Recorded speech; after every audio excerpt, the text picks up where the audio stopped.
malee jaartiin mayyoo qabdee nu raffifte malee irra nu diide gama kaaniin yaadni ummata keenyaa nu fudhate gaafa Hacaaluun hin du'in sa'a 8:09 rafa gaafa Jawaar Mohammadiin hin dhamin amma sa'a 4 rafa sa'a 9 dura feesbuukii kanarra jira amma sitti deebuun kiyya ajaa'iba seenaa hundaafu ummata beelawee sagalee taana ummata kennaa sagalee taana mee waan tokko isin dhageessisaa namichi kun yoo kana dhageeffatu taate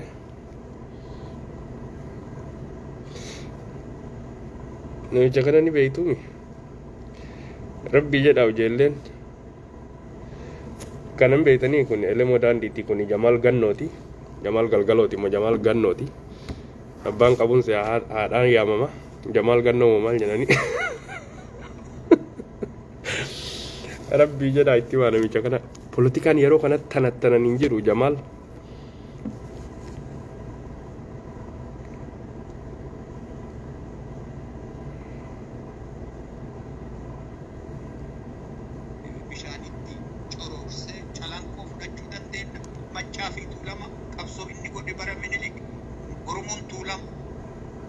namni baay'een Jamaal Ibrahim yookaan immoo Jamaal Garboo jedhee isiniin na beeka.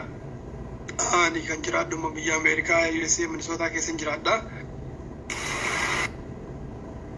Toomaa isiniin jedhaan akkuma jette maqaan kan koo Jamaal Ibrahim Muhammad Saadiq Ganamooti. Namni baay'een Jamaal Ibrahim yookaan immoo Jamaal Garboo jedhee isiniin na beeka. Ani kan jiraadhu immoo biyya Ameerikaa USA Minisootaa keessa jiraadha. Ijoollummaa kan kootirraa jalqabee barataa tahee waan adda addaa keessatti waan hawaasa keenyaa keessatti hirmaachaan ture. Ammas jaarmoota Oromoo baay'ee keessatti hirmaadha. Akka uummanni keenya kun waliigalee tasgabbaa. Uummanni waliigalu hin jiru ati waliigali deemi warra siyaasaati. Uummata beelee sagalee ta'e sawiyyoo. Isin hin dhageenyu nuti. Nawfalchaa Oromoo. Salaamu alaikum wa rahmatullahi wa barakaatu. Muktaar keenya yoo suuraa kee argaa yoo si taate yookaan kaadhimaa teellee taate hin beeku. Dhiyaadhuuti jedhana namoota akkanaa kana osoo uummanni dhumu waa'ee siyaasaa isaa daldaalatu namicha kana warri Baalee nurraa qaba Jamaal Ganamoo yookaan Jamaal Galgaloo kana yookaan Jamaal Naayitii kana nurraa qaba ittima hawaasa dhumu jiru gargaarii jedhaan. Cinaa tokko irratti fuulleffatee gargaarsa warra akka keetii uummata keenyaaf uf kenne kanaaf gargaarsi akka ta'u akka godha. Oromiyaan bilisoomsitan hin jirtu osoo uummanni beela'u osoo uummanni dhumu dhageeffadha warra waraanaaf sagalee ta'u narra sagaleen taane waraanaa bilisummaa Oromootiif narra illee gargaarre kanaanis afaan shaaqaa gootee asirraa iyyitu Jamaal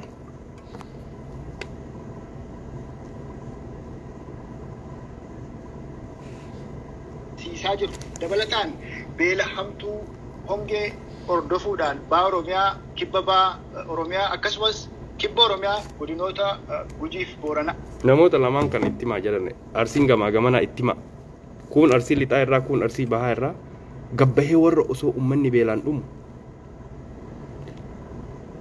waa'ee politikaa waa'ee wooboo waa'ee jajjabee nutti haasa'u itti himaa warri Baalee itti himaa ilmaan Arsii itti himaa Oromoon hundinuu nuti siyaasaa hin beeknu siyaasaa harkaa qabu marroo jajjabeedha waraana bilisummaa Oromooti uummata Jawaar fa'a. Kana keessaa bahiitii dhagee Jamaal Ganamoo moo Jamaal Galgaloo isin lamaan dhagaa. Ammoo yooma galayyuu dirmannaa dhabdee mootummaan Impaayera Itoophiyaa amma bulchaa jiru kunis. Isiniif fe'achuu jiran jedhan gurguddaa isiniif fe'achuu jiran nuti fe'achuu fedhanii hin dinne nuti hin dinne nutti fe'achuu hin dandeettanii jenneen hin dinne fe'aa jalaa ba'aa jalaa ba'a akka harreetti hin dalagina akka abbootii teessan sagalee ta'a uummata dhumuu sagalee ta'a. Ani dhagahuun fedhu waa'ee waraanaa yookaan waa'ee kafaa'oo yeroo kanatti uummata dhumu uummata addunyaa irratti beelaan dhumu jiru uummata kanaa sagalee ta'a uummata kana akka addunyaan dhageettu godha waa'ee waraanaa nutti ni mina waraana ni beeyna biyya waraanaa keessa ta'e ilaal moonaan an ta'u kun moonaa waraanaati xiqqaatu nama 10,000 bakka kana dalaga bakka qawween itti hojjetan rakkoon keenya kanaa miti rakkoon keenya uummanni beela'e kun haa nyaatu. Abi ukkaamsee jiru kanarraas gumaachine suni daddafee firii godhachuu baatullee itti hin jirti jedhanii yaaduun akka malee ulfaataadha. So carraa haala amma jiru kana keessatti Oromoon carraan isa eeggatu maal fakkaata kan jedhu I think itti deebinee irra haasawuu wajjina fakkaata.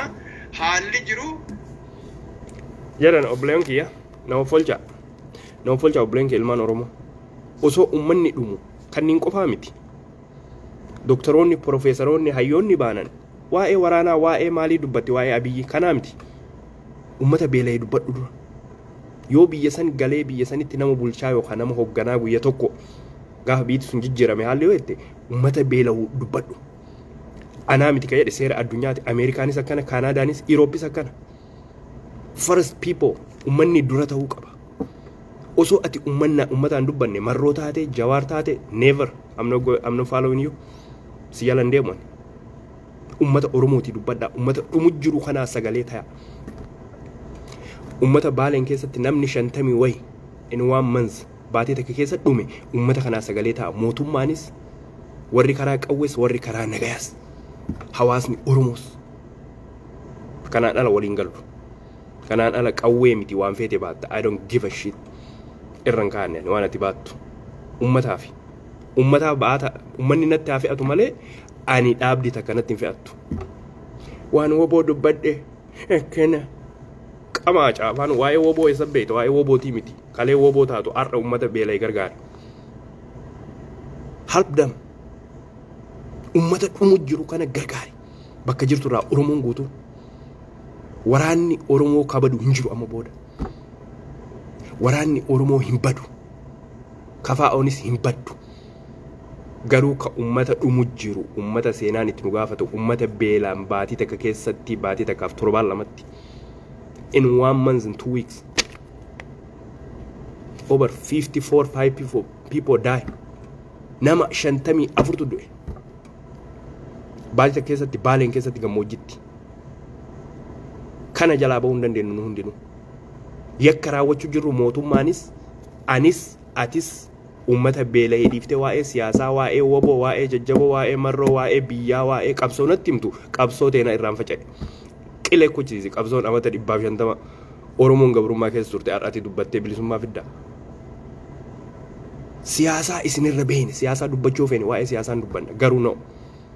We have to laal uf duubatti dhiifnee siyaasaas wal qeequs waa'ee ammaa irratti waa'ee xiyyeeffannoon keenya bilisummaa miti. Xiyyeeffannoon keenya namni waa nyaachuu. Namni nyaatee bulu. Gaafa namni nyaatee bule, gaafa namni bahee gale, gaafa waa'ee siyaasaa dubbatta. Kanaan ala na alaa buuksiin jedha. Na alaa taktash. Coggaarraa nu gubina. Abiyyi nu gube. Piipii nu gubde. Shimallisuu nu gube. Faannoon Sumaalee nu gubde. Tabaalee nu duulu jirtu. Waa'ee siyaasaa nutti ni mina. Maraataa yoo taate malee ka waa'ee waraanaa gabbaatee iyyitu ati. Yoo nara human being akka namatti yaadi dura. Kanaaf musiibaan isin buute akka namatti yaaddan. Ajandaan isin qabattanii deemu woboo malee qawwee malee kanaa miti uummata beela'e. Uummata beela'e qawwee maleedha. Uummataaf qabsaa'etu uummataaf qabsaa'e. Marroof hin qabsaa'in jajjabeef hin qabsaa'in.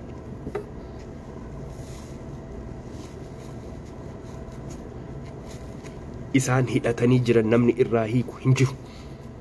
Na alaa buuk dhageeffadhu.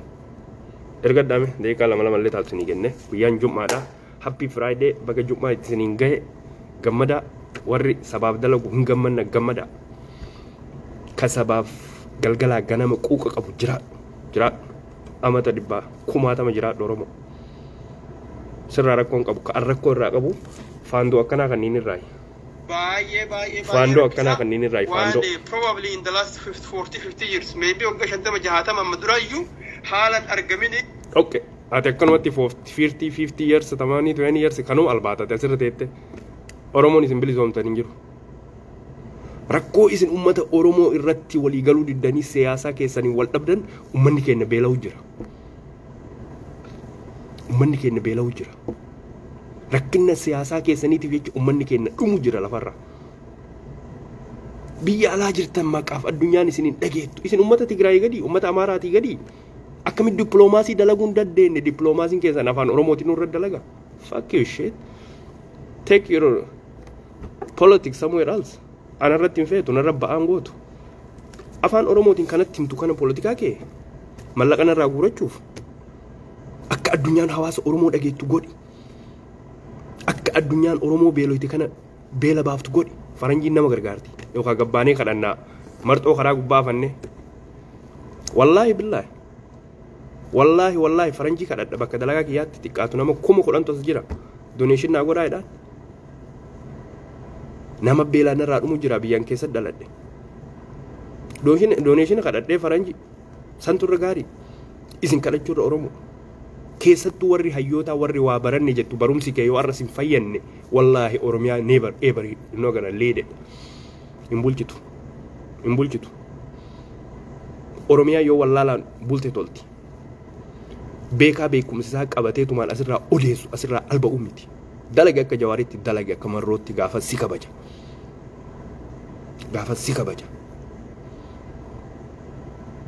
Kanaan ala kabajaa siin qabu guddaa taate xiqqaa taate you're the same shit. Sareen sarema. Harreen mililik. Natti ergatan. Laala salphinni isaanii jaratana ilmaan arsii tana salphinni isaanii isinitti maa dhageeffadha.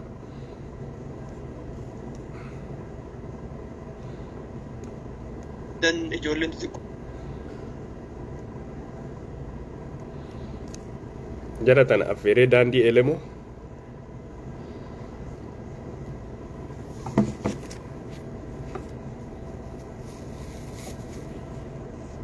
Reediyoo biyyaalessaa irratti affeeree jaratan affeeree tuffii isinii qaballaan isin affeeranii maal isiniin jedhan kunooni guututti yookaan hawaasa dhageessuu hin danda'a. Roobatti roobuu jira inni irratti hin argamu isiniin jedhan elemoo daanduu isin affeeree waa isin gaafatee achi booda hin bade isin tuffate. Kana keessaa bahe uummata kee gargaari kijiba. Kabajaaf si dhiyeessan hin seen osoo uummanni beela waa'ee waraanaa dubbattati saree. Gurguddaa taatee barana wal jalaa hin baanu. Hanga uummanni keenya qubatee jiraatutti wal jalaa hin baanu. Waa'ee siyaasaa tokko hin dubbannu warra siyaasaa dubbatu dura dhaabbanna arras borus. Uummanni si koomandoo borammoo qophii guddoo jira. Hawaasa keenya bakka jirurraa kalee gargaaree kalee waa buusee miti arras deebinee waa gargaaru. Kalee dalagadhee dhiyoo dalagarraa kun arras taa'ee dalagachuu jira.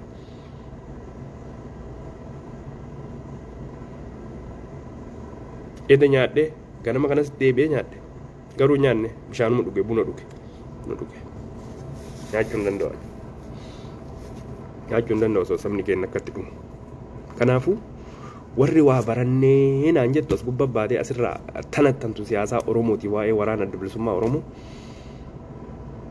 uummata gargaarii dura hawaasa beela baase dura hawaasni haa beelli irraa ba'u hawaasni haa nyaatu hawaasni haa dhugu. Bilisummaanis akkasitti tolti. Bakka uummanni beelaan dhumutti ati asirraa siyaasaa natti himtaa waa'ee waraana keetii natti himtaa waraana keenya irraan faca'e. Maal na goota? Hawaasattu naa dursa dura hawaasa Oromoo. Hawaasatti aanee waraana gargaara waraanatti aanee warra karaa nagaa gargaara. Dura hangafni uummata Oromooti kan gargaaramuu qabu. Uummata rakkoo keessa jiru. Jabaadha ijoolleen TikTok irraa waa'ee kanaa irratti dalagaa jirtan jabaadha. Galanni keessan bilisummaa isin haa ta'u galanni keessan gabrummaa jala akka sabni keenya ba'u haa godhu. Weellistoonnis namoonni adda addaa maqaa isin kaasuun barbaachisu. Warri dalagattu maqaa isin kaasu ani. Sin abaaru, si faarsa, si jaja, always sin boona. Kawaa dalagatu. Weellisaa taate. Nama nagaa taate beekaa taate wallaalaa taate jiraadhu bakkuma jirtutti gargaari hawaasa kee.